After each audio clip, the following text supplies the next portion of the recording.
Welcome back to another video. Today I'm going to show you how you can make an Instagram story. It's pretty easy and it's not that hard. So first of all, you're going to open Instagram, and from Instagram you have multiple options that you can do. First of all, is you go onto the left, onto the top line, onto the left, where you can see the stories that you have. You're going to click on this button, and basically you can actually just post a story, as you can see over here. Okay.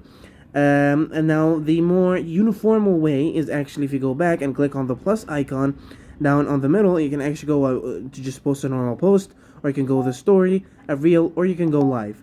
But this is basically if you go on to and click on, if I do this, you can actually see and take the photo, you can actually see a button over here called your story. And you have a bunch of different filters. You can add music, a poll, a quiz, a link. So this is basically how you can do stories.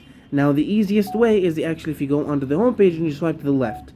This is basically how you can access it and put a story. So I've showed you different methods of how you can post a story. So thank you so much guys for watching. Don't forget to like and subscribe, and I'll see you later.